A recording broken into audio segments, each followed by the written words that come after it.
महर्षि उड़िया बाबा को भी एक उपासक ने प्रश्न किया था कि महाराज जी, मन कैसे रुके?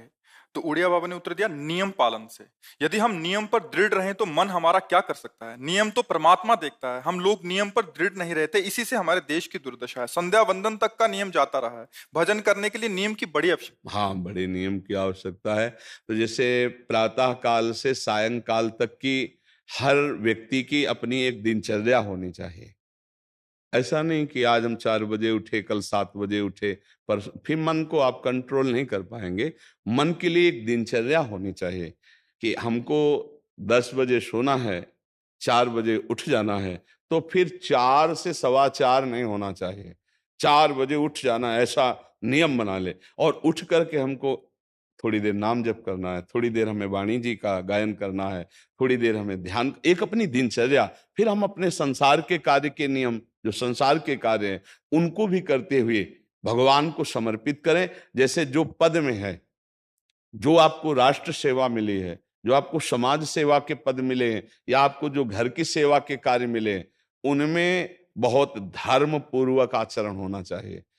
अगर आप अधर्म आचरण करते हैं, अपने पद का दुरुपयोग करते हैं, तो आप सुबह जग करके थोड़ा माला चला लीजिए, फिर भी आपका कल्याण नहीं होगा, क्योंकि आप अपने पद का, अपने सेवा का दुरुपयोग कर रहे हैं। जैसे हम जानते हैं कि अधर्माचरण है, ये अधर्मी है, हमें पता है दोषी है, और वो हमको कुछ धन दे देता है, और हम उसको मुक्त करवाने की बात सोचते हैं, और जो निर्दोष है उसको फंसा देते हैं। अब तुम चाहे जितना माला चलाने की कोशिश करो या दान पुण्य करो, वो तुम्हारा अधर्म आचरण, वो अधर्म का धन तुम्हें सतमार्ग में नहीं जाने देगा। नियम लेना चाहिए कि जिस पद में है, जिस धर्म में है, जिस कर्तव्य में है, चाहे कुछ भी हो जाए, हम अपने कर्तव्य से विमुख नहीं होंगे। जितना जप महान है, उतना ही कर्तव्य महान है। दोनों बातें समझना है। माला फेरा और इसके बाद बेईमानी, अधर्माचरण, इनका कोई नियम नहीं है कि हमें कैसे चलना है, तो वो माला काम नहीं कर पाएगा, क्योंकि उसका तभी सत्य भाव माना जाएगा माला जपला, जब धर्माचरण है। धर्माचरण नियम से। बोले वो बड़े कट्टर नियम वाले हैं, उनको घूस नहीं, आप उनको भयभीत करके नहीं काम करवा सकते, प्रलोभन में काम नहीं करा सकते। ये हमारी गृहस्थी है ना, तो गृहस्थी के पालन के लिए धन चाहिए, और धन के लिए हम धर्म को आगे रखें, धन को नहीं। धर्म को, हमारा कर्तव्य क्या, प्रायः जैसे पूज्य बाबा ने कहा, आज हमारे देश में बहुत दुर्दशा हो रही है। दुर्दशा हो रही, क्यों? क्योंकि सब अपनी जगह से गलत हो रहे हैं। अगर अपनी जगह हम ठीक रहे तो हमारी दुर्दशा नहीं होगी।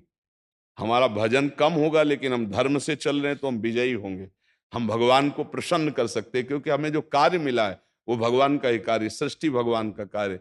जैसे नए बच्चे कुछ वकालत पढ़ रहे थे, तो यहाँ आके प्रश्न किया था कि हम जानते हैं कि वो दोषी नहीं है, हम जानते हैं कि वो दोषी है, पर दोषी हमें पैसा दे रहा है, तो हम वकालत पढ़ी इसीलिए, हम उसको जिताएंगे, तो ये क्या कोई पाप है?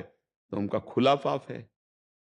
बोले नहीं, हमारी कोई ऐसा कंपनी दो, ऐसा कुछ बोले कि हमारी कंपनी को ये सिखाया जाता है, तो हमको तो ये करना ही होगा, अगर नहीं करेंगे तो हमारी वकालत का मतलब क्या रहा? तो नहीं, वकालत का मतलब अधर्मी को मुक्त करवाना नहीं है। वकालत का मतलब अधर्मी के सबूत एकत्रित करके उसको दंड दिलवाना है, और धर्मात्मा को मुक्त करवाना है। अब इसके लिए आपके पास अर्थव्यवस्था अगर कमजोर भी है, तो धर्म व्यवस्था आपकी पूरी है। धर्म व्यवस्था ठीक है तो परिवार स्वस्थ रहेगा, सुखी रहेगा, भगवान आप पर प्रसन्न रहेंगे। अच्छा, फिर हमने तर्क रखा कि जैसे आपकी बहन के साथ कोई गलत व्यवहार करे, वो आपको पता है, और वो आपको 10 लाख रुपया घूस दे, तो क्या आप उसका पक्ष लेंगे? नहीं। तो फिर दूसरी बहन के साथ किया है। अब यहां विचार करना है ना, अपने भाई का अगर कत्ल किए हो, मुझे पता हो कि ये दोषी है, तो क्या हम पैसे से उसको मुक्त करने देंगे? लगेगा कि जान की बाजी लगा देंगे, और तुम्हें हम, ऐसे ही एक गरीब आदमी की किसी ने हत्या की है, तो आपका पक्ष बनता है। पर यह ज्ञान कहां मिलेगा? बिना अध्यात्म के ये ज्ञान तो मिलेगा नहीं। ज्ञान तो इस बात का मिला कि कैसे पैसा कमाया जाए।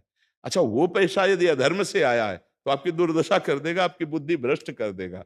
तो जो बाबा कह रहे हैं कि आज हमारे समाज की बड़ी दुर्दशा हो रही, उसका कारण यही है कि हमें अध्यात्म का ज्ञान नहीं, हमें धर्म का ज्ञान नहीं, और बड़ी बड़ी गलतियां हो जाती है। बिल्कुल पता है आदमी निर्दोष है, और हम धन के प्रभाव से उसको दंड दे देते हैं। वो दंडा भगवान जब आपको पलट कर देंगे तो आप सह नहीं पाओगे, उसका परिणाम बहुत बुरा होता है। तो इसलिए समाज को चाहिए अपने अपने कर्तव्य का पालन करते हुए एक नियमावली बना ले। जैसे कुछ दुकानों का नियम होता है कि वहां फिक्स रेट होता है, नहीं होता?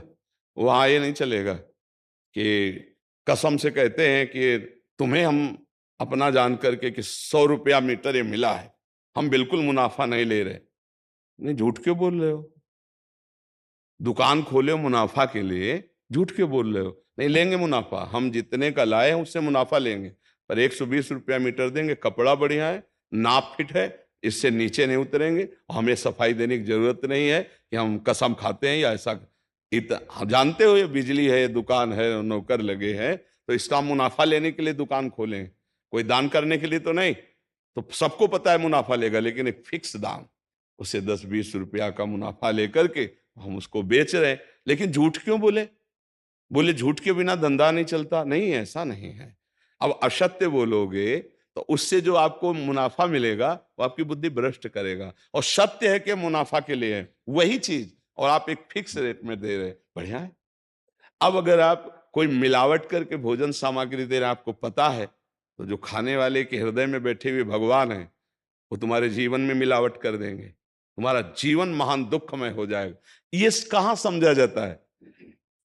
एक आदमी सिंथेटिक दूध बना रहा है, उससे कहो ये अपने बच्चे को पिला, नहीं पिलाएगा।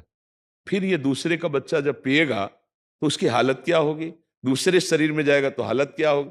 वो केवल धन की बुद्धि रख रहा है। एक आदमी घी में केमिकल मिला रहा है, एक ऐसे अभक्ष्य पदार्थ मिला है, वो स्वयं नहीं खाएगा, लेकिन वो होटलों में भेजा जाएगा, हजारों लाखों लोग खाएंगे, बीमारी बढ़ेगी, उसको रुपया से मतलब है। ये चीज, ये दुर्दशा हर जगह धर्म का ज्ञान न होने के कारण फैल रही, नहीं फैल रही। एक मरीज बीमार है, असली दवाओं में पैसे ज्यादा है, नकली दवा लेकर के असली के दाम में बेच देना, उसको बिल्कुल फायदा ना होना। लेकिन परमात्मा देख रहा है, तुम जानते हो नकली दवा है, वो तो नहीं जानता बेचारा, ज्यादा पढ़े लिखे नहीं, किसान आदमी गांव का आया है, तुमने दे दिया, और उसने पैसा दिया असली के। अब वो पैसा तुम्हारी बुद्धि भ्रष्ट करेगा।